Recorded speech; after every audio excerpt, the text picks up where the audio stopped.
Doctor Zakir Naik اس وقت پاکستان میں موجود ہیں اور مختلف دورے کر رہے ہیں اور باقاعدہ لوگوں سے ملاقات بھی کر رہے ہیں اور وہ تقریر بھی کر رہے ہیں۔ کل کی ایک تقریر کے دوران ان کا کہنا تھا کہ جب میں بڑا ہو رہا تھا تو مجھے ڈاکٹر بننے کا بہت شوق تھا۔ مجھے لگتا تھا کہ ڈاکٹر ایسا پیشہ ہے کہ جس میں مجھے لگتا تھا کہ بہت خدمت ہے انسان کی۔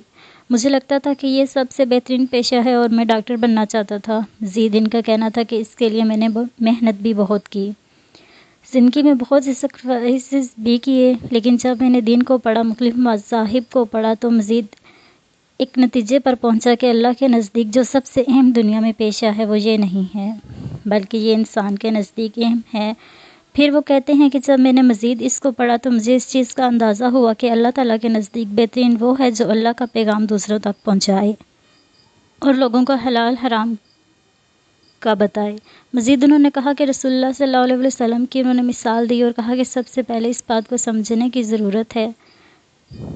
اس کے علاوہ ڈاکٹر ذاکر نائک ایک تقریب میں جاتے ہیں، وہاں یتیم بچیوں کو انعام دینے ہوتے ہیں۔ شاید ان سے پہلے ان کو بتایا گیا نہیں ہوتا کہ وہ فیمیلز ہیں۔ جب وہ وہاں کھڑے ہوتے ہیں اور جب وہ بچیاں لائن بنا کے اسٹیج پہ آتی ہیں تو ڈاکٹر ذاکر نائک کچھ کہہ کر اسٹیج سے نیچے اتر جاتے ہیں۔ بعد میں پتہ چلتا ہے کہ انہوں نے کہا تھا کہ میں انہیں نہیں دے پاؤں گا، میری تعلیمات کے یہ خلاف ہے۔ یاد رہے کہ ڈاکٹر ذاکر نائک 5-6 اکتوبر کو کراچی میں موجود ہوں گے۔ مزید اپ ڈیٹ کے لیے